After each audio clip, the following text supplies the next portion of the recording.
everyone, it's the Panoptical poet again, and today I'm joining you from Sunnyside Naturals.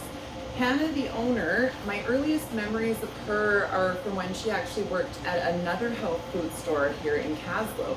And now it's so nice to see her having her own beautiful little store in Kaslo that has such a variety of interesting health food and herbal apothecary.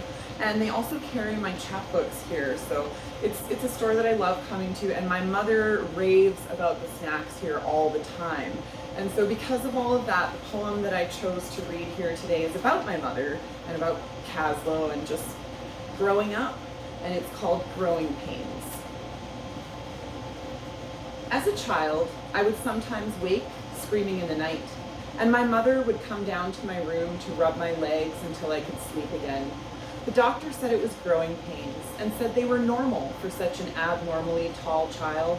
He chucked me under the chin and said it would all blow over, but in the moments when I believed my legs would expand until they blew apart, my mother's fingers made me forget how painful the world can be.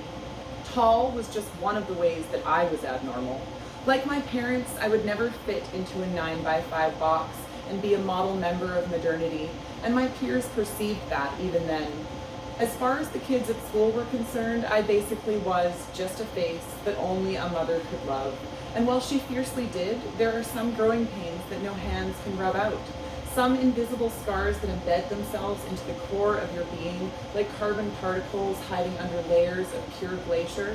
My mother understood those scars. Like me, she too was once a youth with awkward graces, hiding behind a shock of hair, hoping no one could find her there. But secretly, my mother was a siren, armed with a guitar, a pen, and a desire to see the world in similes. With a heart that could span the length of the Arctic ice caps and a smile that could melt most men, she could have been anything. But she used her talent to write worlds for me to escape to, places where it didn't matter what was on my t-shirt or in my lunchbox. She showed me how to move mountains with metaphors and litter my life with alliteration, so that one day I could script the story for myself, instead of just being an extra, seen as directed by society. Even though she couldn't wipe away every tear and kiss each bruise, my mother stretched herself into a foundation for my being, and I only hope I can grow to be half the woman she is.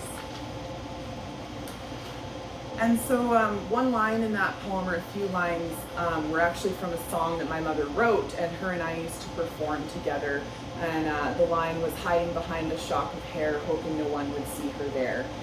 And so that poem was really special to us, and Hannah was really special to us as well as the health food store that she worked at, and this one now, because it helped me and my mother to nurture ourselves and grow, as I'm talking about in that poem. So I really hope that you will come and visit Sunnyside and that you enjoyed this video, and thank you for taking the time to watch it. Have a great day. Panoptical Poet out.